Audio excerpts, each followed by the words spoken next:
World Ozone Day, International Day for Preservation of Ozone Layer. Okay, we are live. Hello, everyone. Welcome to the third session of Open Source Mentorship. If you have been following us, then you know that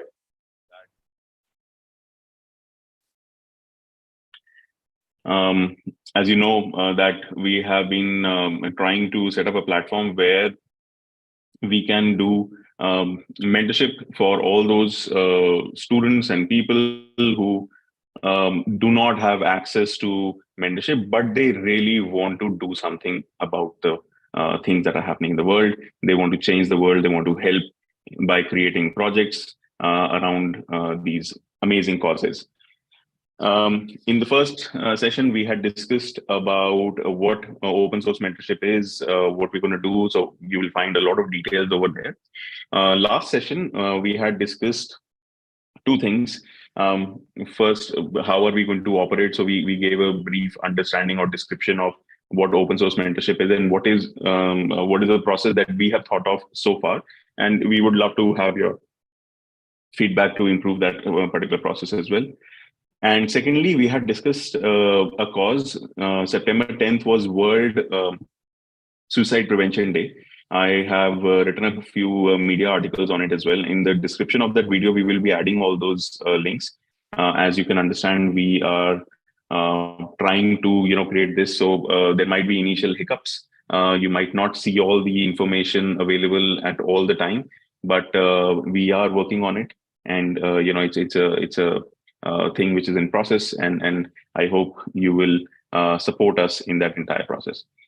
Today, what we're going to discuss is we are going to discuss a solution that we had discussed last time related to World Suicide Prevention Day. We'll just touch base on it for around 10 minutes. And then after that, we will come to today's session on World Ozone Prevention Day, Ritisha, if I'm not mistaken. Yes, sir. Today is World Ozone Day, where we talk about the prevention of ozone layer. Okay, prevention of the depletion of ozone layer, I'm thinking. Yeah, correct. So we'll be putting a link for that as well. Usually all these causes, they have a website, a detailed website, and you can read more about it. We will discuss a little bit in the session today. And if you have any interest in joining a project working towards the prevention of the depletion of ozone layer, then you're more than welcome.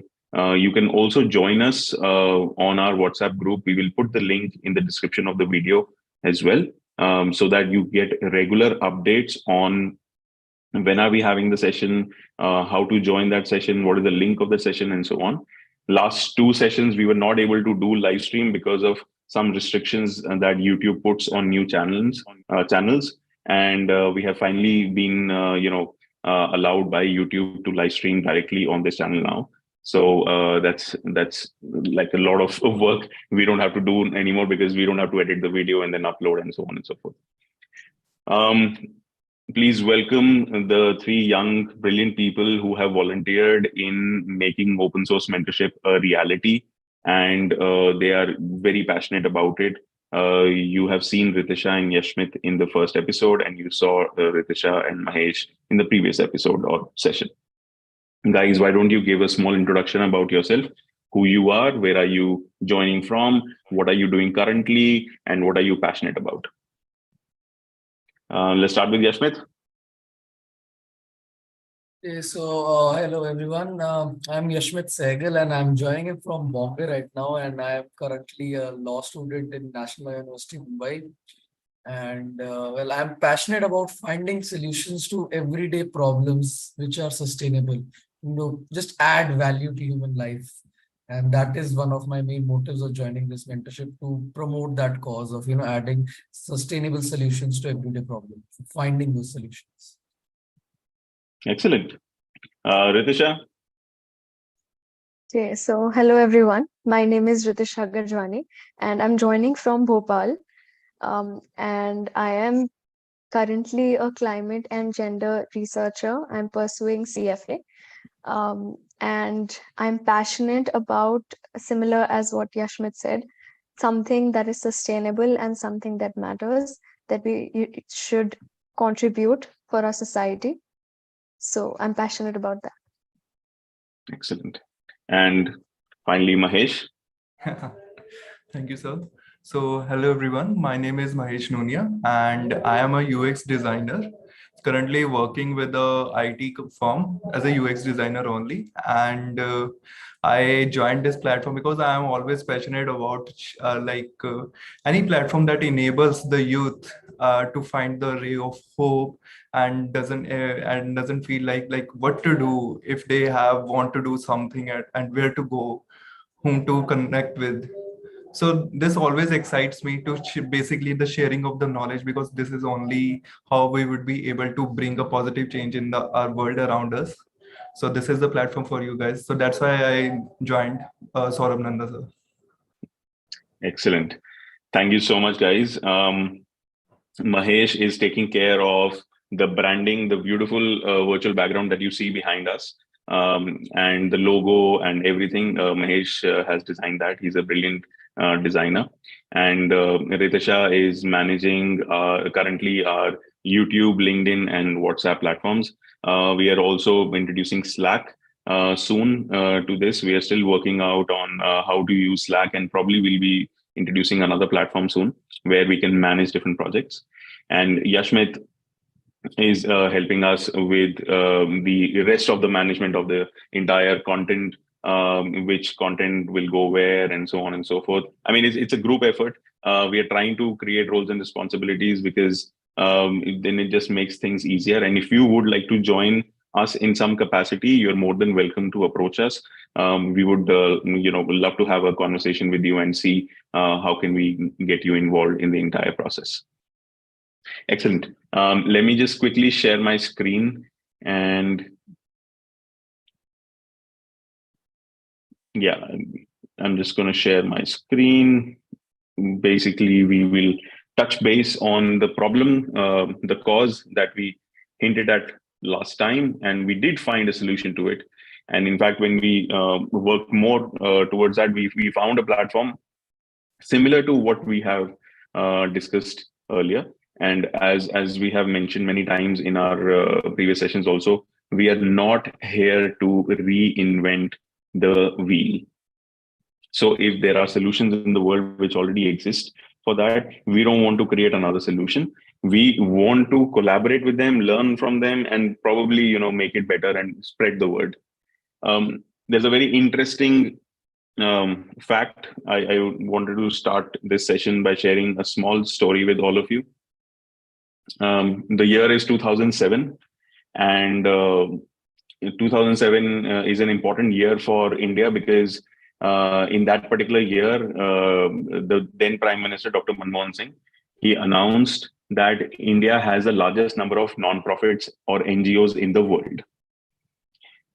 So, which is a great thing. But then, being a very young person at that time, I think I was 20, barely 20 at that time when I heard that speech.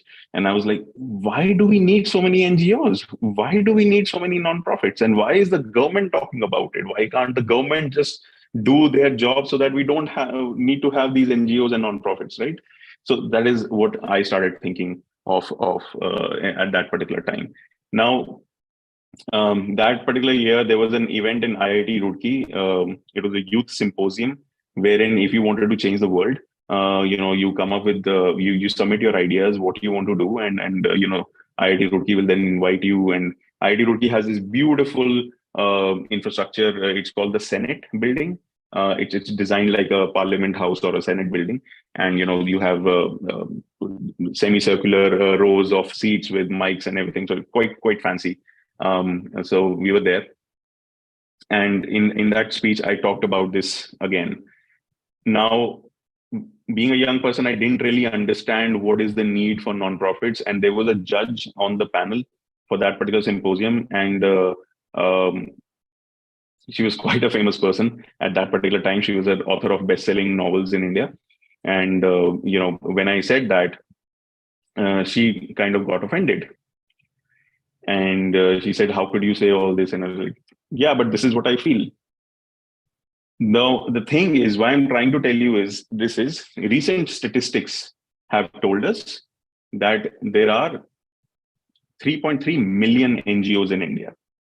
That is 33 lakh NGOs registered in India. If you calculate according to population, and again, I was reading an article on this a couple of days ago, there is one NGO in India for every 467 people. That is a much better per capita availability of resources as compared to police services available in India, hospital beds available in India, and a bunch of other things. Probably NGOs are the maximum, services available in India. Now, is that a good thing? Is that a bad thing? Well, we are a giant country with half the world's problems, so we definitely need a lot of, solutions. In fact, in 2020, I was talking to Harshita Suneja, who was a mentee of mine and was working with a big NGO in Delhi, used to raise funds for them, and currently she's working in an impact strategic consultancy firm in the UK. And I asked her, and we'll share the link of that podcast in the description also. I asked her that, Harshita, why do we need so many NGOs? And this is during the height of the COVID pandemic. And she said, the problem is that on paper, governments make excellent policies. Those policies are needed. The challenge is that those policies do not necessarily reach the beneficiary, the end beneficiary. And it's not always due to corruption or anything. They're just logistical issues. There are just management issues which happen in such large things. So the last mile delivery of services is always a challenge, and that is where nonprofits come into the picture. For example, in the education space, so there is some guideline from the top state board which says that state education board, and they say we need to change this particular textbook, and this will happen, and so on. Does that textbook reach every remote village? How does that textbook reach every remote village? Is the publisher of the textbook aware that they have to send it to every remote village? So those are some of the challenges that they were solving using in that particular education NGO that she was working in. So these are some of the issues. That is why we do need a lot of nonprofits, no doubt. But then again, there is another statistic that you need to understand. For 18% of the world's population, India has around 18% of the world's population. We have 33% of the world's NGOs, or somewhere close to that. I have to. I'll put a link of that wonderful article on LinkedIn, and it was actually written by somebody who works in the diplomatic circles in India. So just imagine, for 18% of the population, you need 35% of the world's NGOs.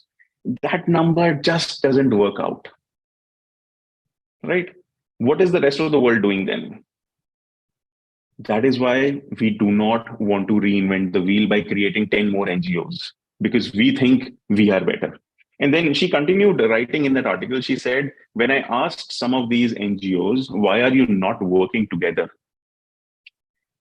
Their major answers were, oh, the other NGO never approached us. As if you're waiting for somebody to approach you to solve a problem.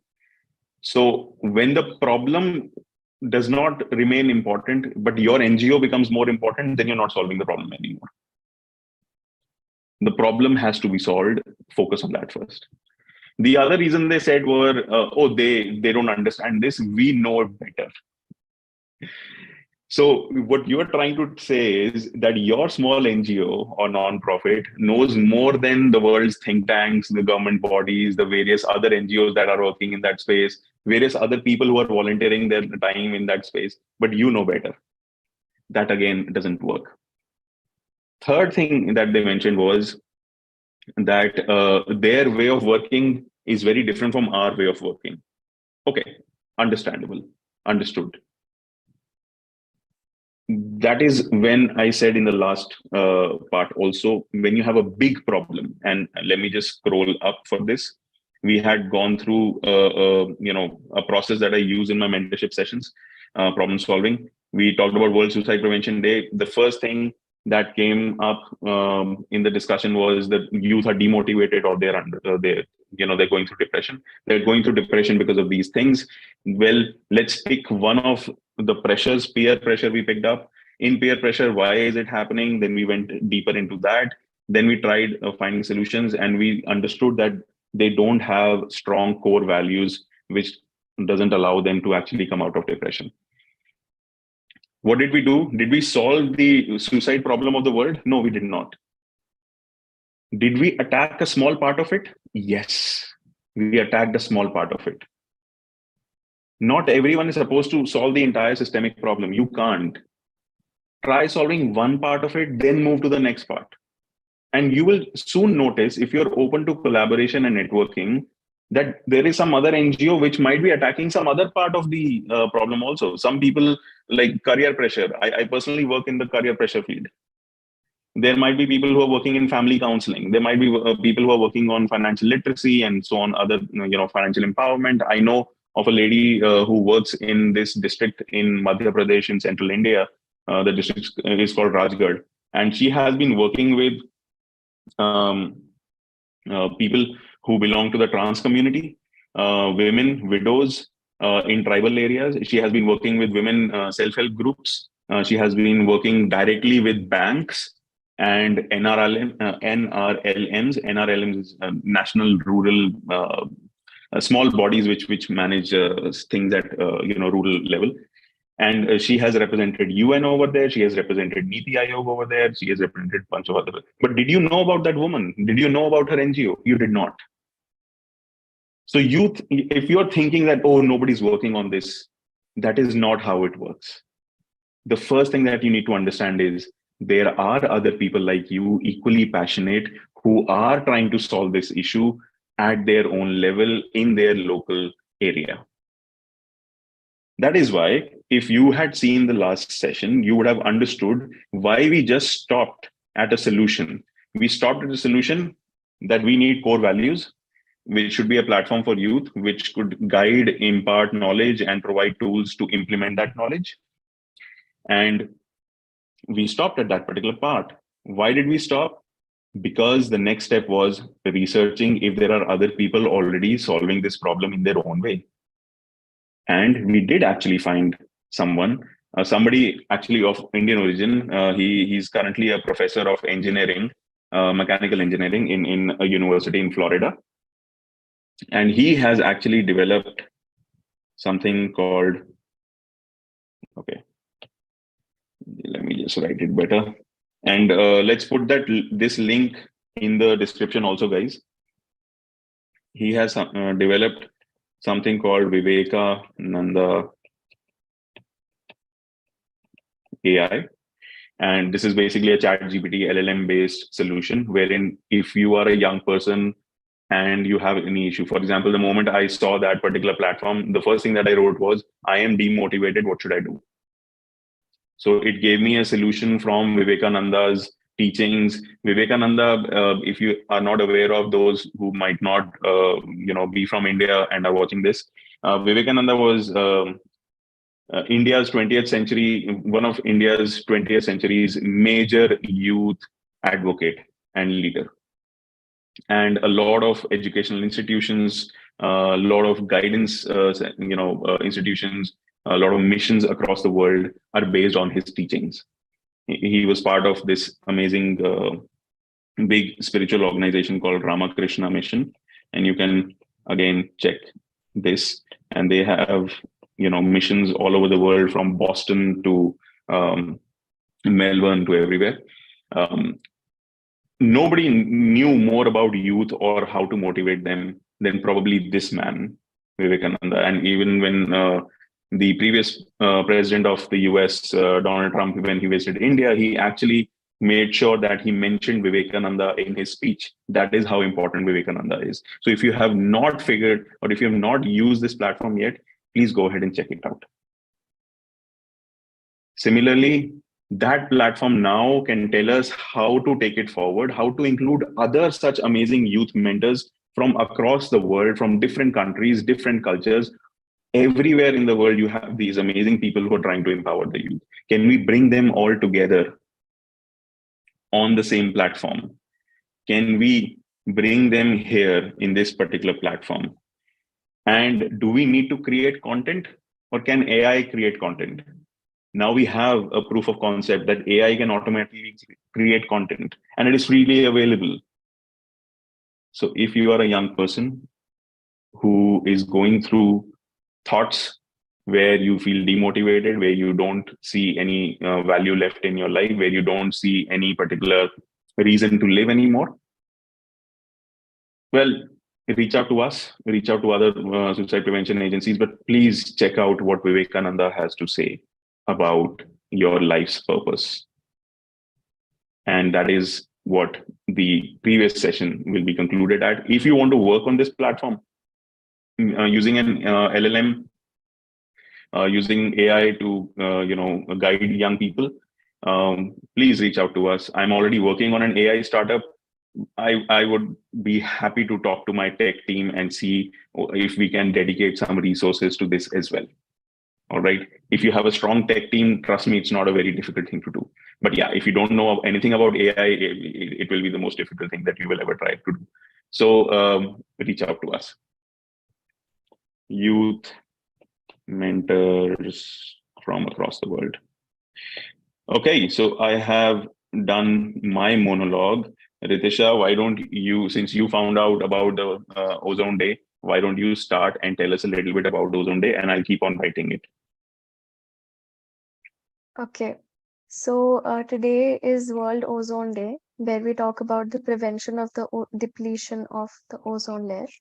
And basically, the concept of ozone layer in layman terms is that ozone layer is a protective covering over the atmosphere of the Earth, which helps to prevent the UV rays, which is the ultraviolet rays, from coming in and affecting the life on Earth.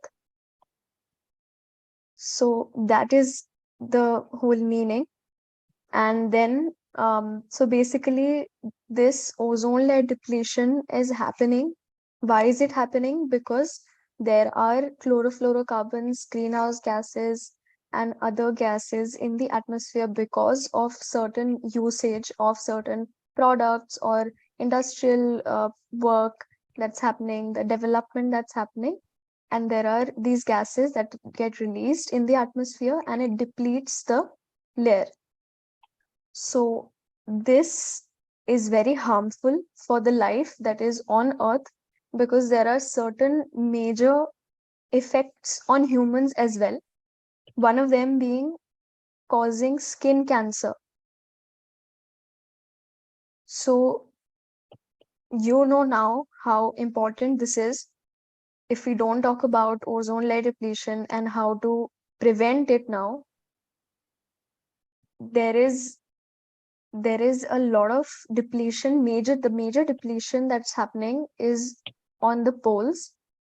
The layer is the thinnest on the poles, which has also resulted in more sunlight that's coming in again on the ice caps, and it's leading to the melting of the polar ice caps. So again, it's a chain reaction for global warming as well, for increasing the temperature of the Earth. Because if there is more sunlight, there will be more heat. And again, so it's like a chain reaction, a circle that comes around. So anything that we address in these sessions is not isolated. Everything in the world is connected, interconnected with everything. So we can't find a solution for one thing solely. We need to address and understand everything in a wholesome, big, broader picture point of view. Excellent. Ritisha, anything else that you could find out when you did your basic research around this? Yes. So I have also seen that NASA was observing the ozone hole, which is basically down in Antarctica. And I have found out images Basically the blue part, in the scans and in the pictures, we can see that they've started observing it since 1979 up till now, 2022, the latest one. So we can You see want to that share the picture? um I think then people will just understand because I can't draw that picture. yeah, correct. I'm a gifted bad artist, That will unlike take me Mahesh. a second, just a second. I'm just sharing it.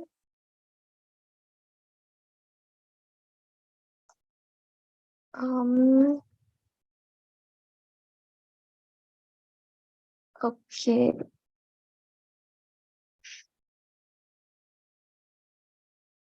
Okay, can everyone see my screen? Okay. Yeah. So here we're talking about, this is the picture, and here we can see that these are the scans, and the blue part is basically the lowest ozone column, and the red and the yellow part, even the greener parts, if you can see, that is the ozone columns which have the highest ozone, and ozone is basically measured in Dobson units. So the ozone hole will have 220 Dobson units basically. That is the measurement of the ozone hole, and it's above Antarctica. So that is these pictures show how the ozone hole is increasing over Antarctica. And now 2022, we can see the ozone hole has significantly increased.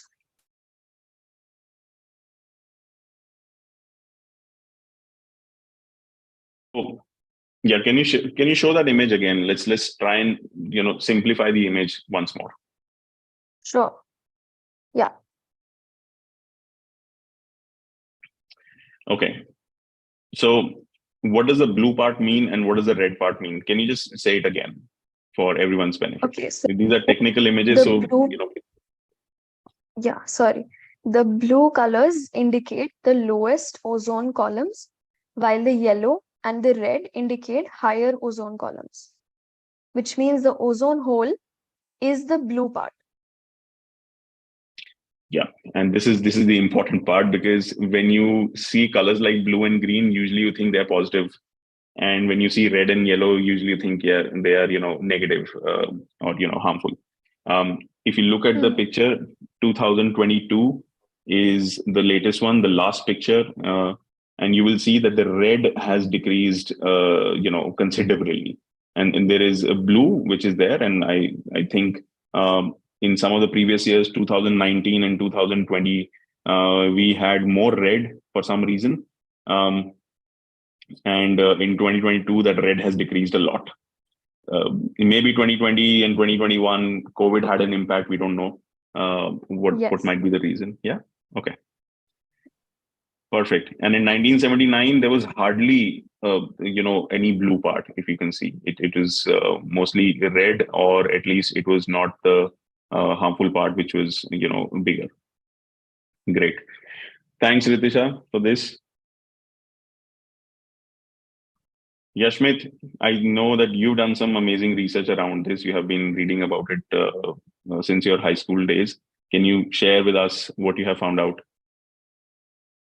Yeah, sure. So, when the basics of what ozone layer depletion, I think it has already been covered right now. But I would like more dwell into the, the conventions, the deals, the acts which have been passed on a global scale to prevent this depletion of the ozone layer. So, if you can just go back to the picture, though, I would like to relate it with that picture only. So, if you can share it, or yeah.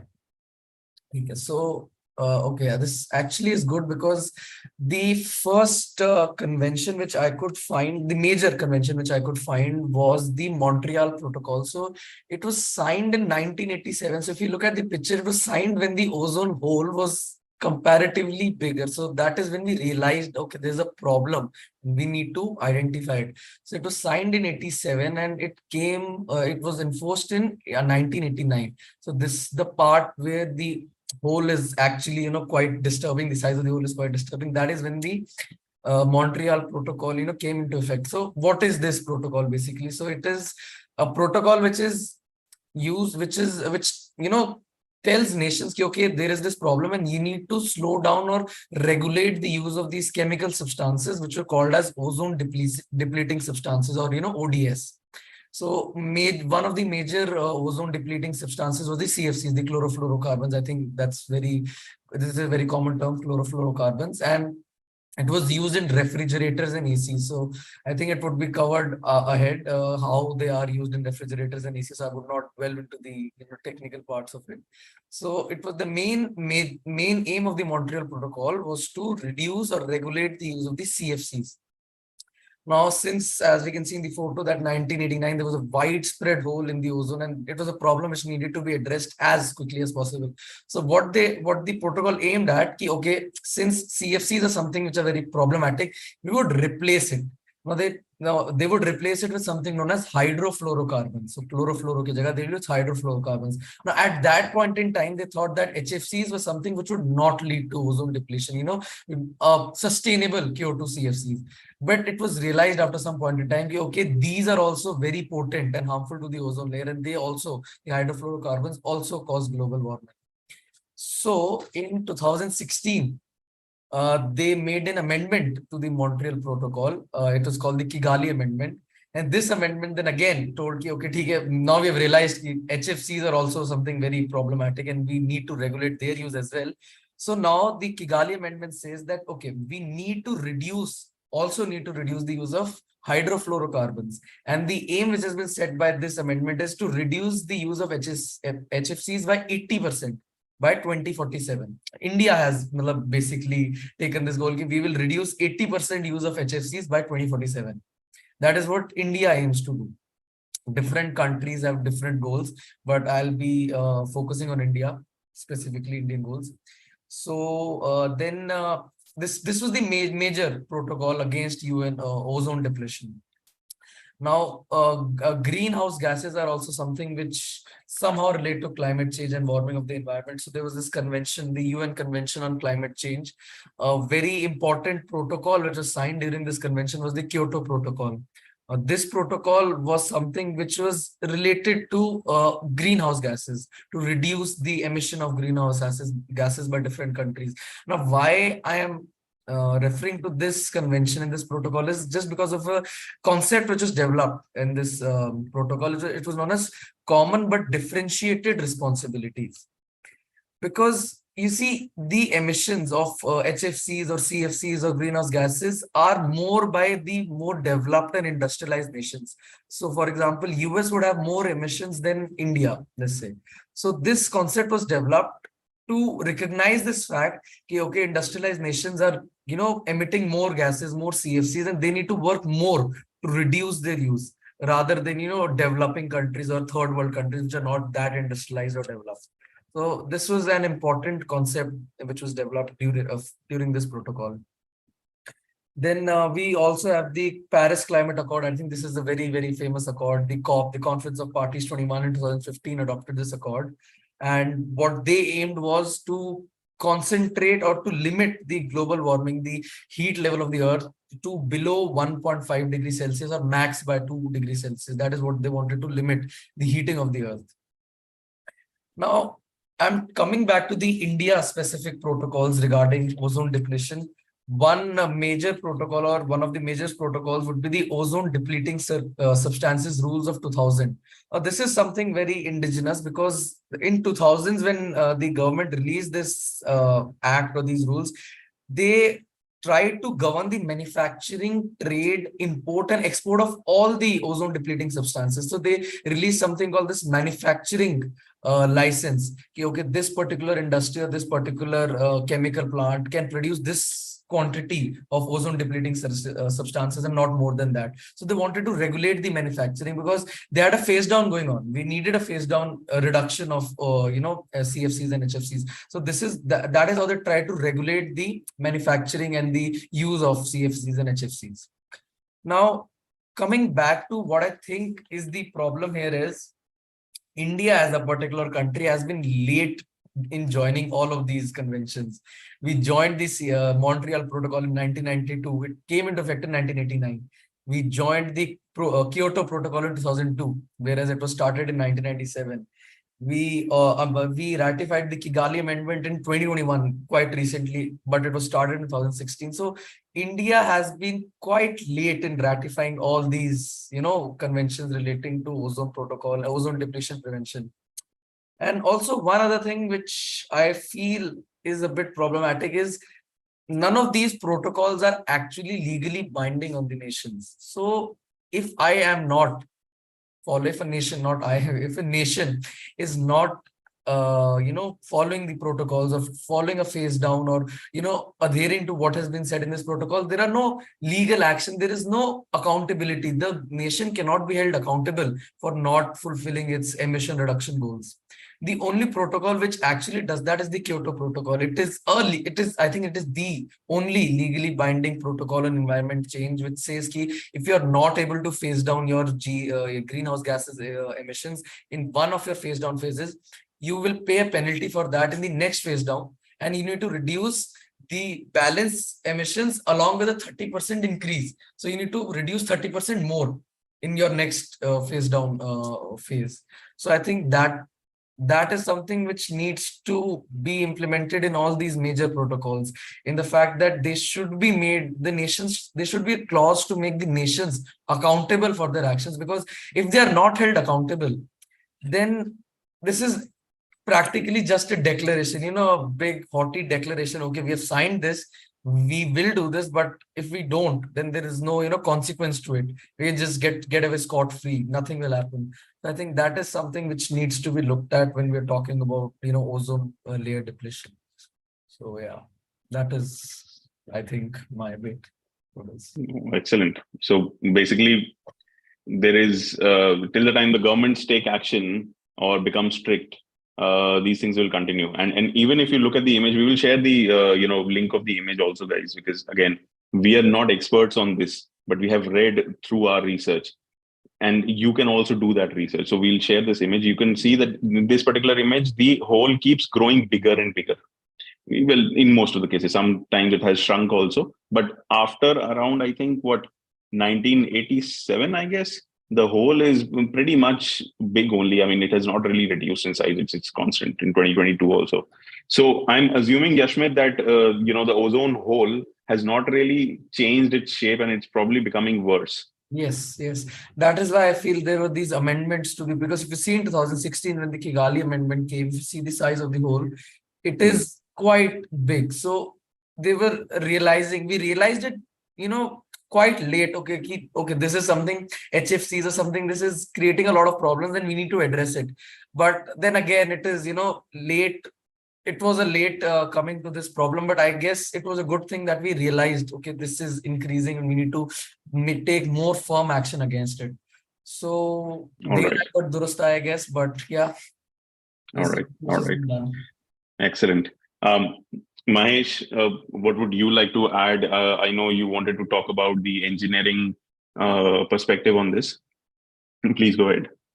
Yeah, so obviously Ritisha has started with the a basically like what the ozone depletion layer means, and Yashmit put a light like how the world politics and through various organizations it is getting into interest, and how the work is going on, and especially like he also already mentioned that the major reason is the CFC, and after an amendment they realized that even like stopping the usage of CFC or replacing it with the HCFC, basically hydrochlorofluorocarbons, is not also basically very impactful. So like I was actually trying to understand that what is the latest basically technology or the way around that could actually be more impactful than the past inventions basically. So while I was reading about it, I came to know like there are a number of alternatives, but there are other parameters also which are obviously if it is industrial feasible also or not, and other like ammonia is also there, water is also there. Like in nuclear power plants we use the water as the coolant basically, so why it can't be used as a refrigerant and all. So water, ammonia, and many other were there. But it's like then along with these kind of gases and alternatives, again the greenhouse effect and emissions are also related. That no doubt that it has an impact onto reducing the ozone layer. That it will not actually harm the ozone layer, but then there is a significant increase that it will actually trap the heat whatever it is already available, and it will contribute to the greenhouse effect. So it is not going to be a very good alternative. So based upon all these parameters, considering what is the exact, a very good balance, what is the exact alternative which is having a very good balance. So the latest is going on is the hydrochlor carbons basically. Now, from the hydrocarbons, we can make a sense out of its name only, that it does not have the component of chlorine and fluorous also. So chlorine was one of the major thing that we need to reduce. So hydrochlorine came out to be very successful from the industrial point of view also. And recently, like there is a company in the Australia which is working on to the making industry level refrigerations based on hydrocarbons only. It has 0% effect onto the ozone depletion layer, complete in written form, 0% technically. And the amount of gas heat that it traps to as a form of global house impact, basically it is also very low. So now it is a very recent invention which has also been experimented at industry level. Now there is a company, as I said, there is an Australian company called Engas, ENGAS. So they have even started the productions of refrigerants which can be used in our daily life, like refrigerators and air conditioners, and even at the commercial levels also they have started to sell these products, and they have been partnering with other companies across the world so that this can be came more commercialized, and the costing can also be reduced accordingly. Now they have already achieved a milestone that whatever the refrigerant they are making right now, the devices that we actually consume, the ACs and refrigerators, they are compatible with the R32 refrigerants. So the thing they are making the refrigerants based on hydrocarbons, they are compatible to be used in these devices, R32 based devices. So this is a very big achievement that the world or the industry do not need to come up with the physical product design also just because of this particular refrigerant. The devices are already compatible, that whatever we have, we just need to replace the refrigerant. So this is the most advanced invention right now, which is giving us a hope, and the articles are there around into the internet, which was actually supporting that this particular invention, that in the coming decade we would be seeing this increase in the adoption of the hydrocarbon based refrigeration. But then I was just like, okay, but still it is a very chemical based refrigeration. Can be there something which is very natural also. Then I came across a YouTube video, which there is a home in Delhi of an architect who has actually implemented earthen port based cooling, basically conditioning in his house, and it was very successful the way it was implemented, and it was actually that much impactful and technically right also, that there is a series going on onto the National Geographic OMG India. So they have also covered his house, that how he was able to reduce his home temperature by using just earthen port based refrigeration system. So we will also share the link to that particular episode of the OMG area, and I guess it would be very interesting to know that yes, that it would be very easy, at least at the residential level, how we can replace the traditional chemical based refrigerations.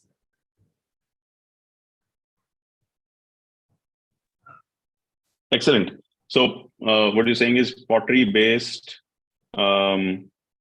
cooling systems, correct? Cooling systems for the residentials, and hydrocarbon based refrigerations needs to be promoted, like the companies. I am sure that other than the Australian company and gas, there would be many more if we just search it out. And if the government and everyone just try to support it out, and it gets the fast it gets commercialized, the more easily and faster quickly we would be able to see the result for the main cause, which is the ozone, preservation of the ozone.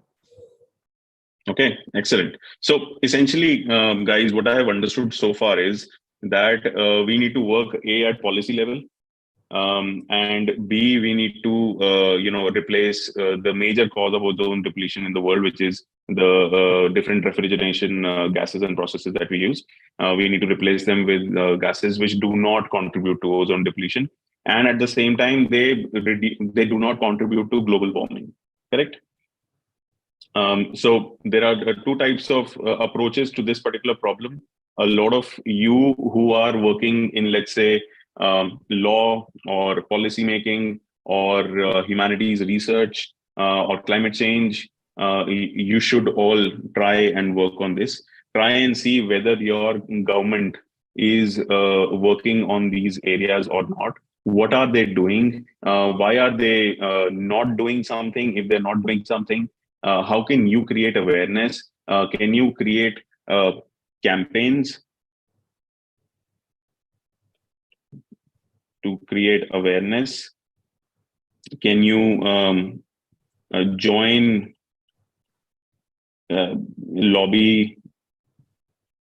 lobbyists or advocates for this? You should definitely look at things like World Economic Forum, Global Shapers, and try and join conferences like the COP. I think the COP 27 happened this year, if I'm not mistaken. Yeah. And COP 27 was in where, Ritisha? Scotland, I think, right? Do you remember? I am not really really sure. This year. 26 26? or Okay. 27? Yeah. So try and join one of the COPs. We can't remember right now from the top of our heads whether it was 26 or 27. I remember one of the. It was 27. We'll have Okay. 28 this year in the November December. Got it. Yeah. So that's where the confusion was. COP 27, or there are other conferences done by United Nations like ECOSOC. Try and join that. These are the forums where you can actually join and learn more about it and make sure your voice is heard. Apart from ECOSOC, we have also things like the SDSN Youth Network and so on and so forth. So there are a lot of organizations which are working towards this, trying to highlight these issues. Join them so that you can work. United Nations has many organizations. I think, Ritisha, you want to talk about one more organization related to this? UNFCCC is also working with this. So, and it's basically United Nations Climate Change Conference. So that's what organizes the COP27, and Egypt organized Sharm el Sheikh. COP27. Yeah. In Sharm el Sheikh, right? Sharm el Sheikh is a resort town in Egypt, which has been holding these huge conferences of late. In 2019, I almost went to Sharm el Sheikh to attend a conference. Last moment, it got cancelled, so wasn't there. But I've heard it's a beautiful place. Well, this is the first part. The first part is this huge challenge. When you're trying to talk to a government, when you're trying to talk to people who are manufacturing these things and try to implement regulations and all that. If you have noticed, as Yashmit was saying, governments move very slowly. They will take years. It's not that they don't want to move. It's that they have to keep in mind the interests of everyone involved. So, sudden reactions do not work. So that is why they move slowly. But what you can do as a consumer is you can try and find better ways so that if the consumer demand reduces for these things, then automatically the manufacturer or the person who's actually, the end or the direct person responsible for this can change their ways also. So that is why you can change your consumer, which bring your consumerism patterns, which brings us to the next part, which is can we find better cooling processes? The world is growing hotter, and I'm going to go into slightly more scientific terms right now. One of my favorite laws is that of entropy. I think it is suggested by the second law of thermodynamics, right? And Right. entropy defines everything. Actually, entropy defines why there was a big bang. Entropy defines why time moves in one direction only. Entropy defines everything. When you are cooling something, when you know the AC that I have in my room right now, when it is cooling my room, it is taking out energy from it, but that energy has to go somewhere to satisfy entropy, and that energy is then thrown out in the form of heat. So there is heat which is thrown out into the atmosphere. So we're just making the world even hotter place. Right now, what I think around 10-15% of the Indian population uses air conditioners. There are 85% more people who are going to use air conditioners very soon. We don't realize how much heat we are going to throw into the atmosphere just by using air conditioners. We need better processes which are easier, cheaper, sustainable. And that's where what Mahesh rightly pointed out. There are pottery-based cooling systems, earthen pots made with clay, made with soil, which you can use. Earth is a natural coolant, and if you just go in history, and I want you to look at the history of forts and castles across the world, they had developed natural ways of insulation. The cold areas of the world, Europe and Japan and Russia, they had developed ways to keep their stone castles warm inside, even though it was freezing outside. Whereas the castles and forts in places like India, the Middle East, Northern Africa, and other hot regions in the world, they had found ways to keep the stone castles cool when there was immense heat outside. And especially castles in North India, they did both the things. They used to keep the castles warm during winters because it can become very cold in North India, it reaches 0 degrees Celsius. And they had found ways of keeping the castles cool during summers, because summers are really hot in North India. They can easily reach upwards of 45, 47. There are places in Pakistan which casually reach 50 degrees Celsius, right? So that is how hot it can get. If you just look at the architecture that they employed, if you just look at how they used to do, I remember one castle, and you guys might have more information on it. Please feel free to share. One castle used to have this insulating chamber between two walls, and during summers they would fill that insulating chamber, like there is a gap between two walls, they would fill that chamber with water. And as you know, and Mahesh also said, water has this amazing quality of absorbing a lot of heat. I think in all the stable compounds that we see in nature around us, water has the highest heat capacity. And if you remember from your science days, specific heat and heat capacity, those concepts, they really work. So water has the highest heat capacity. And that is why land gets hot and cold very quickly during day and night transition, whereas the sea water will remain more or less stable, or the range of difference of temperature is very less between mornings and nights. Anyway, again, going off topic, but these are the scientific concepts that you can use to create these things. Did we discuss about the two architects from one from Pakistan and one from Bangladesh last time in the session? No. No? Okay.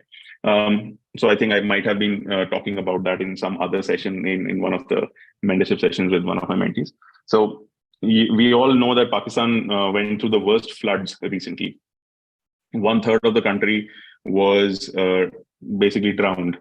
And in that, and I think it affected some 10-15% of the population or something like that, maybe more.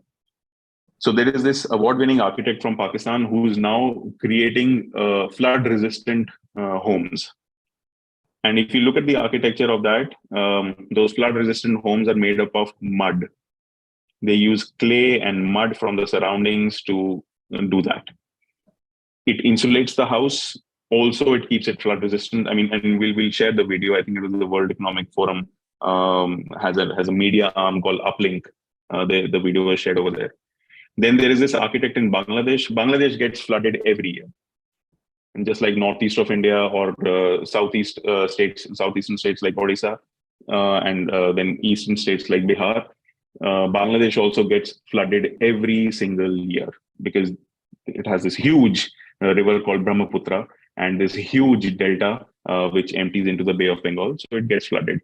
That architect has created houses which are built on stilts. So you have a platform which is built on bamboo poles and water just slides from below, right? So these two architects have been highlighted. We need these solutions. We can't keep playing around with nature and developing things which we think look good, but nature just doesn't agree with that. We have to work with nature. That is why there is another thing that I would like to talk about over here, which is permaculture, okay, and sustainable housing. I, in fact, worked with this very passionate group of people in Japan, in the small island in Awaji. I was there in Japan in 2019, and the organization is called Tane no Chikara, which I think, when translated to English, means seed bed, where you put seeds. And they were building earth bag houses. Earth bag houses. What they would essentially do is they will take this gunny bag or mesh bag, which we use for transporting construction materials, and they would put a mixture of mud and a little bit of cement in it, and then they would just stack the bags on top of each other. We will share the link. They have an amazing video of it and everything.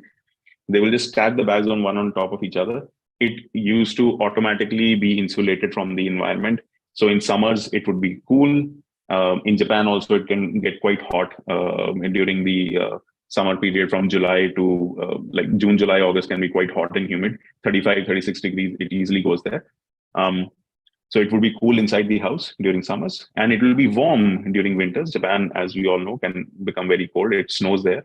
So these are some of the solutions. So can we, instead of making our houses like the way we are making them right now, can we make them in a better way, which nature agrees with?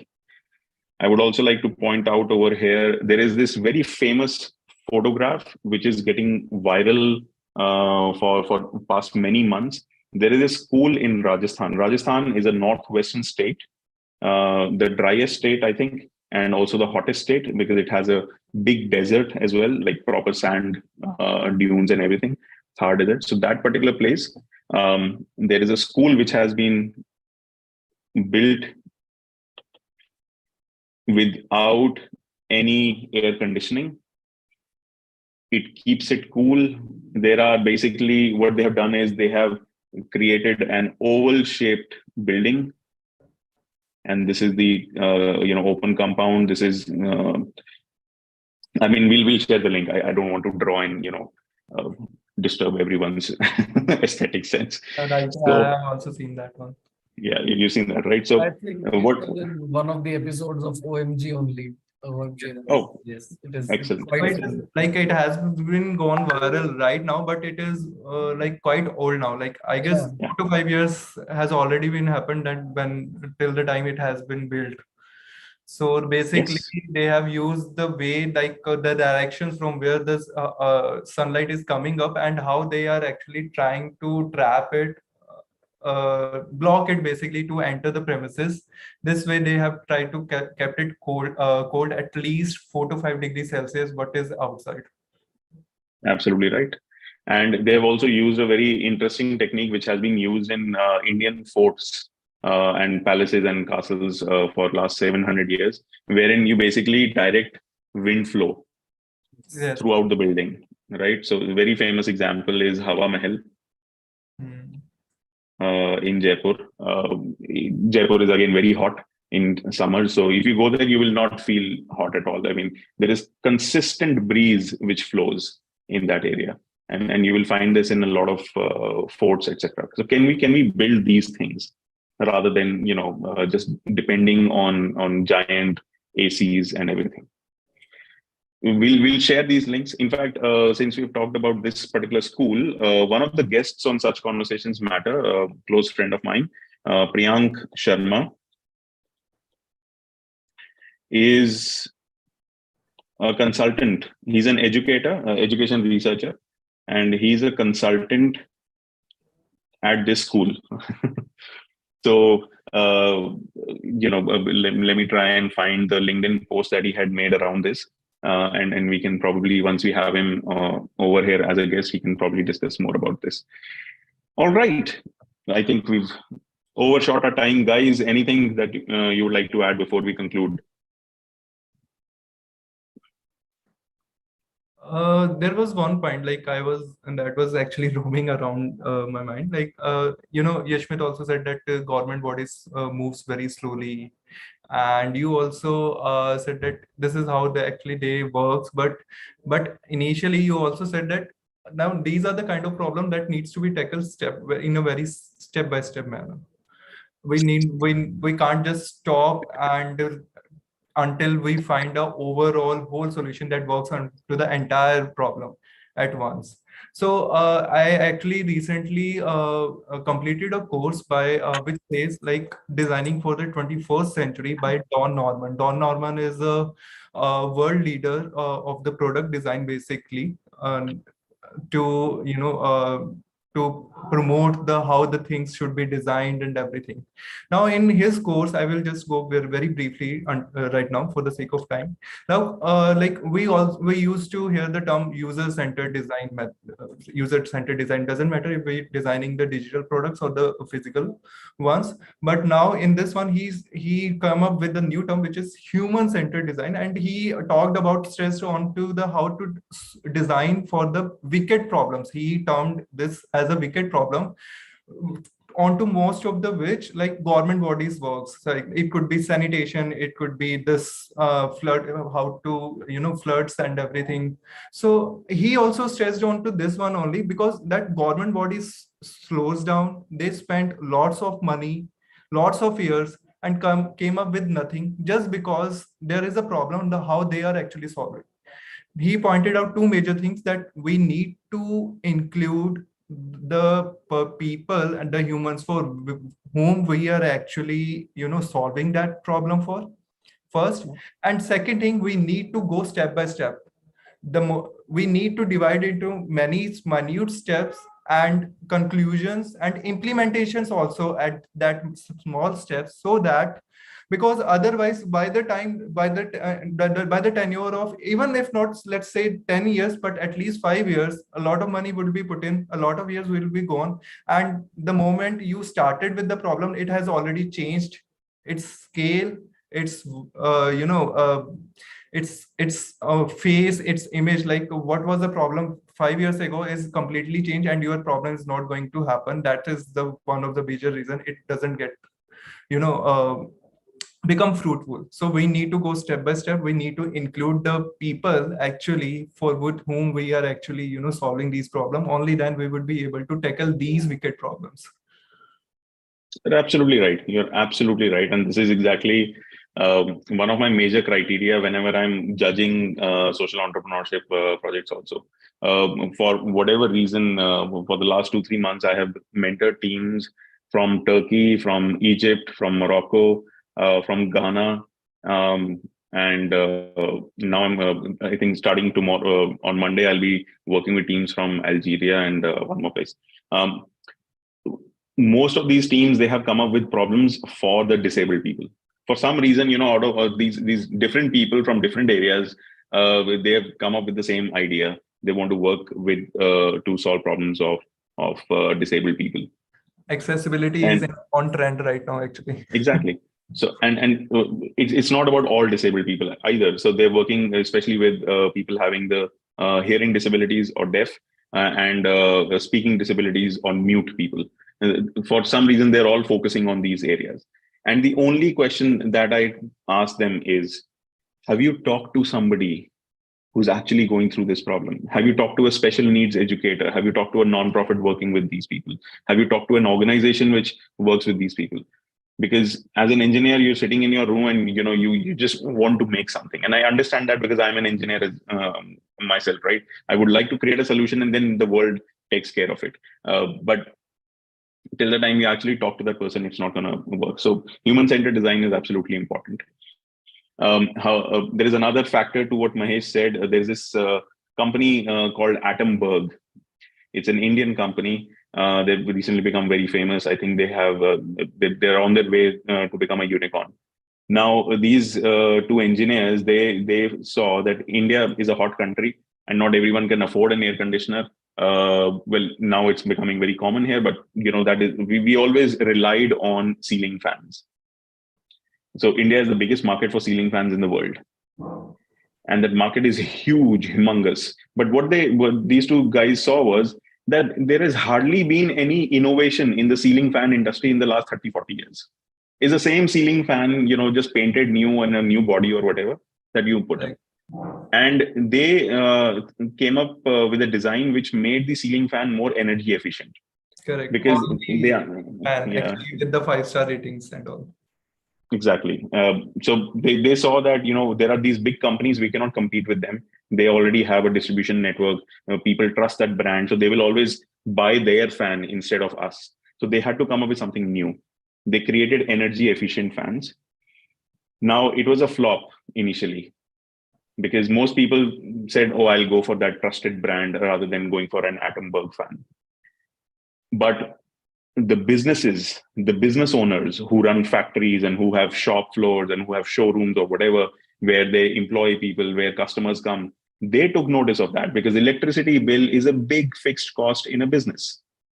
And they just started buying these fans. So their major revenue comes from B2B.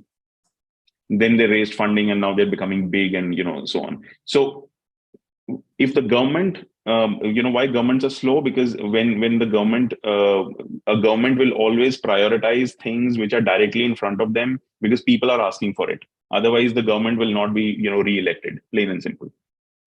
Correct. Global warming is a concept. Ozone depletion is a concept. Normal people don't understand and don't really care because they don't understand. But if you start changing their perception indirectly through creating products which are directly beneficial for them, that can really work. When we talked about pottery-based cooling systems, why are we not talking about cost? That your electricity bill will reduce in half or maybe become very less if you just switch over to this. And that is what we need to do. There is a society based out of Shahid Sukhdev College of Business Studies in Delhi University in Actus. And they have a project called Project Prabha. And they came up with this ingenious solution for air pollution in Delhi. They've created a very low cost air purifier. That air purifier only costs rupees 3,000. Whereas a regular air purifier, an electronic one from a company like Xiaomi or Philips, European, American or Chinese or Japanese brands, they will cost you at least 10, 12, 15,000 rupees. It's 1/5 the cost, right? So they created that product. And these kids are not even engineers. They are all business studies students. That is why that product works. So thank you so much for that, Mahesh. I hope this session was useful. Ritisha, Yashmit, any last comments?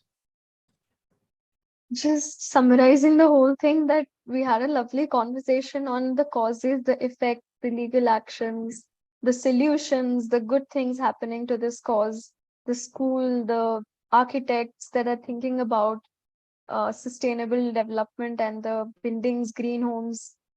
So I'm very happy with the conversation. Excellent. So if you do not get all the links, then you have to catch Ritisha. Yeah. And I mean, the conversation obviously was very, very fruitful. And I can relate to the housing wala thing because I've been in Bombay for the past month, and it is to my complete shock, the city is always under perpetual construction. There are buildings in front of me. I mean, why just saw one building get completed, the other one started constructing. So, I mean, there is blatant construction there, and there is no regard for the environment. I live in my hostel. There's a kind of a forest in front of me, and I just seen they're creating a society here. So they're just blatantly cutting down trees, so many trees each day. There's reclamations going on here and there everywhere. So I mean, the human-centric solution-based solution-based talk which we had, I think it is very important in present times because there is blatant disregard for nature everywhere. Perpetual blatant disregard for nature, and we need to find solutions because this is not very sustainable. We can't just cut down trees, just construct high-rise buildings without giving any thought to the the environmental concerns, the safety of the citizens. So I guess that is something which we need to look more for, and probably make solutions, invent solutions which are more cost effective, more sustainable, more human centric. So I believe that is what we need to look forward to. Excellent. Well, thank you so much, guys. Brilliant conversation. The entire session became much more valuable because of your inputs and research. Thank you so much for this. This is what we intend to do. We are going to, find a cause which is being celebrated in that particular week or day, and we'll try and work out some problems around that. We'll try and bring different perspectives, research perspective from, Ritisha, and legal perspective from Yashmit, and engineering and design perspective from Mahesh. So this is what we're trying to do. Let's see if it really adds value, and looking forward to your feedback, guys. Have fun, have a good weekend, and hope you start thinking on finding solutions to problems around you.